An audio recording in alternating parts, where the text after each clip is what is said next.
xoş gördük Elvin. Hazırda bizim çox vacib bir bağlantımız var Türkiyəyə. Əli Vəliyev hocanın çağırışır. Az sonra əziz dostlar, Türkiyənin keçmiş baş naziri, AK Partinin kurucularından biri olan və hazırda Türk Dünyası Ağsaqqallar Şurasının sədri Binali Yıldırım canlı yayımızda olacaq. Merhaba Binali Bey, nasılsınız? Merhaba, sağ olun, sağ olun. Efendim şu anda teşekkür ederiz. Çok sağ olun. Sizin Ramazanlarınızı kutluyoruz. Şu anda Azərbaycanın və eyni zamanda Türkiyənin, qardaş Türkiyəmizin genel yayın yönetmenleri ve birçok genel yayın yönetmenleri şu anda ortak yayında. Və bilirsiniz ki, ötən gün həm İran dövləti tərəfindən deməli Naxçıvan Muxtar Respublikasına drone hücumu edildi. Ondan bir gün əvvəl isə Türkiyəyə belə bir raket atılmışdı və dünən Sayın Cumhurbaşkanımız Təhlükəsizlik Şurasının iclasını keçirdi. Çox önəmli açıqlamalar verdi. Bunun müqabilində Sayın Recep Tayyip Erdoğan da bu məsələlərə münasibət bildirdi. Efendim, münasibətinizi bilmək istəyirik bu hadisələrlə bağlı sizin. Evet, hayırlı yayınlar diliyorum. Teşekkürler. Hürmetli Azerbaycan halkını samimi kalpten selamlıyorum. Kardeş ve dost Azerbaycan halkına Ramazan ayının mübarek olmasını ve karşıdan gelen bayramların bütün insanlığa sevinç, sülh ve bereket getirmesini arzuluyorum. Çok sağ olun. Nahçıvan'a İran hava mekanından hayata geçirilmiş pilotsuz uçuş aparatı hücumunu katiyetle ve şiddetle pisleyirik. Bu tür tahribet karakterli adımlar tekçe bir bölgenin değil, bütün regionun geleceğine, sülh ve sabitlik arzusuna zerbe vurur. Kafkaslar'da sülh muhitinin ve kardeşlik ruhunun zedelenmesine yönelmiş herhangi adımın karşısında Türkiye ve bütün Türk dünyası olarak her zaman kardeş Azerbaycan halkının yanında olduğumuzu katiyetle ifade edilir. Evet. Aynı zamanda bu hadiseyle bağlı İran tarafından gerginliği azaldan, aydınlaştırıcı ve sabitliğe hizmet eden adımların atılmasını gözlediğimizi de hususiyle vurgulamak istiyoruz. Çünkü bölgemizin geleceği karşı durmalarla değil, diyalog ve sabitlikle kurulabilir. Bu hadiseyle alakadar Nahçıvan'daki kardeşlerimize ve bütün Azerbaycan halkına samimi geçmiş olsun dileklerini çaktırırım. Sözlerimi çok sağ olun. Büyük hürmet ve ihtiramla İlham Aliyev cenaplarına selam ve en hoş arzularımızı çattırarak tamamlamak istiyorum. Çok sağ olun efendim. Kafkaslar'da sülhün, sabitliğin, emektaşlığın daha da güçlenmesini Cenab-ı Rabbimizden niyaz ediyor. Çok sağ olun efendim. Ali Bey, Türkiye'de bir sorularınız var mı? Hereden bir soru alabilirik mi? Efendim merhaba ben Alikan. Buyur Ali.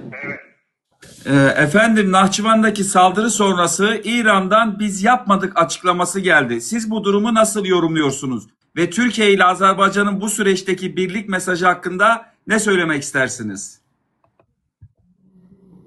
Türkiye, Azerbaycan ve Türk dünyası kardeştir, birdir, beraberdir.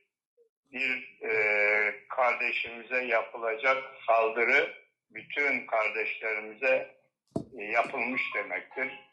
Ve buna göre de hareket edilir. Doğrusu tabii yani İran hava sahasından gelen bir saldırı. O bakımdan bunun bir şekilde aydınlığa kavuşturulması Azerbaycan devletin ve bizlerin beklentisidir. Keza aynı şekilde yine bizim topraklarımıza da yönelen bir füze etkisiz hale getirilmiştir. Evet. İran'da cereyan eden bu çatışmaların bölgemize yayılmasını fevkalade tehlikeli olarak buluyoruz. Ve bir an önce sona ermesini arzuluyoruz. Binali Bey, ben de sizi selamlıyorum ve Azerbaycan'dan bir soru. Mətbuat Şurasının sədri Basın Konseyi Yönetim Kurulu üyesi.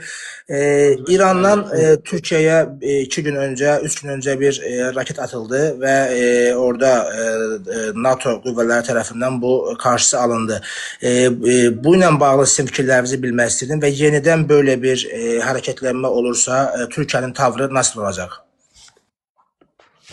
Yani soruyu çok anlayamadım. Efendim, Sayın Basın Şurası üzvü Hacıbəy Heydərli sorur ki, ötən gün Türkiyəyə bir raket atılmışdı və müəyyən açıqlamalar oldu. Əgər ikinci dəfə belə bir cəhd olarsa, Türkiyənin addımı nə olar? Türkiye ülkesine ve topraklarına vaki olacak bir saldırıya karşı her zaman hazır ve nazırdır. Ümit ederiz ki böyle bir yanlış, böyle bir çılgınlık bir daha tekrar etmez. Tekrar etmə, təşəkkür edirik. Binali Bey, Azərbaycandan haber spikeri Elvin Baskallı. Kısa olarak sizden cevap almak isterdik ki, bu savaşın ondan artıq ölkəyə hücum olunub İran tərəfindən, Müsəlman Körfəz ölkələrinə. 3-cü Dünya Savaşının çıxma ehtimalı var mı? Tabii ki hiç kimse bu savaşın dünya geneline yayılmasını arzu etmez. En iyi, en kötü barış, en iyi savaştan daha iyidir. Dolayısıyla biz savaş değil, bu mübarek Ramazan ayında barışın hüküm sürmesini arzu ediyoruz. Evet. Ve insanlık sağduyusunun inşallah barıştan yana gelişeceğini ümit ediyoruz. Evet efendim, bir tane son soruyu da ben size soracağım. Bununla da teşekkür edeceğiz size. Efendim, dünən bizim canlı bağlantımıza Azərbaycan Parlamentosunun yardımcısı Sayın Ziyafət Əsgərov, sizin de çok yakından tanıdığınız, bağlandı ve o açıklamalarda bulundu. Böyle bir ifade işletti ki, əslində bizdən əvvəl Türkiyəyə atılan raket daha sonra bir gün sonra da Naxçıvana atıldı və mən sual edərkən dedim ki, nə üçün bu addım atıldı? O dedi ki, İran böyük ehtimal ki, Türkiyəni və yaxud da Azərbaycanı bölgədə müharibəyə çəkmək istəyir. Bax, bununla bağlı nə deyə bilərsiniz Binali Bəy? Və bundan əvvəl bilirsiniz ki, bir gün öncə də Sayın Cumhurbaşkanımız Prezident İlham Əliyev İran'ın Azerbaycan'daki səfirliyini ziyaret etti. Orada başsağlığı verdi ve saatler sonra bu olay yaşandı. Sonuncu sualdır. Yani bu büyük talihsizliktir. Sayın Cumhurbaşkanı Cenab İlhan Aliyev'in Hatemi'nin Hamene'in Evet.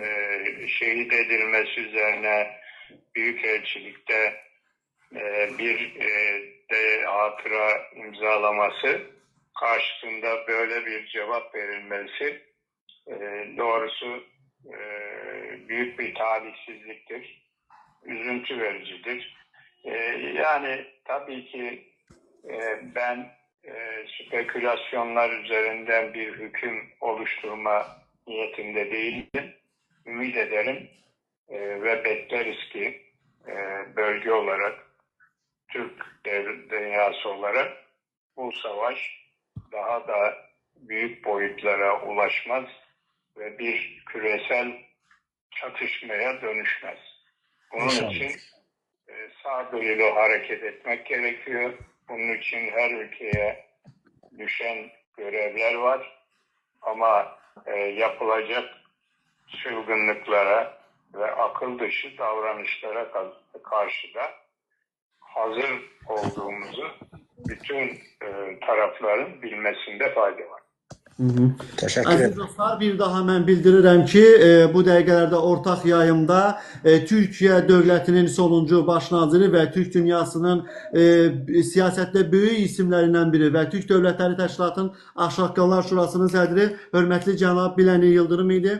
Yəni mən bütün spikerlər adından sizə öz təşəkkürümüzü bildiririk. Bir də ki, Əli bildir ki, Azərbaycan dilində çox möhtəşəm danışdı. İlk sualın cavabını tam olaraq Azərbaycan dilində səsləndirdi. Buna görə xüsusi minnətdarlığımızı bildirin Əli. Evet, efendim Azerbaycan dilinde yaptığınız açıklamadan dolayı ilk açıklamanızı bütün Azerbaycan halkı adından bu hassas davranışınızdan dolayı sizlere teşekkür ediyoruz. En kalbi duygularımızla sizleri selamlıyoruz. Teşekkür ediyorum. Ben de böyle çok acemice Azerbaycan dilinde söylemeye çalıştım. Möhtəşəm danışdınız. Kusurumuz varsa affola. Yoxdur. Estağfurullah, sağ olun, teşekkür ederiz efendim. Minnətdarlığımızı Təşəkkür bildiririk. edirik. Siz canlı yayımlara adətən bağlanmırsınız, vaxtınız yoxdur, amma bizə vaxt ayırdınız. Buna görə sizə bir daha minnətdarlığımızı bildiririk. Təşəkkürlər, çox sağ olun. Çox sağ olun. Əziz dostlar, Azərbaycanda düşünürəm ki, bu xəbər saatları arasında, TikTok yayımları arasında bir ilk oldu. Türkiyənin keçmiş baş naziri AK Partinin, yəni Türkiyədə hakim Ədalət və Kalkınma Partiyasının qurucularından biri olan və hazırda Türk Dünyası Ağsaqqallar Şurasının sədri Binəli Yıldırım bizim canlı yayımıza qatıldı və gördüyünüz kimi 15 dəqiqəyə yaxın bizim sualları cavablandırdı. Əli, sənə xüsusi minnətdaram, çox sağ olun. Ali Bey çok teşekkür ederiz. Bu haber kaynağıyla bizi buluşturduğun için gazetecilik alanında bu büyük bir başarı. Türkiye'nin en büyük son Mənbəydi Əli.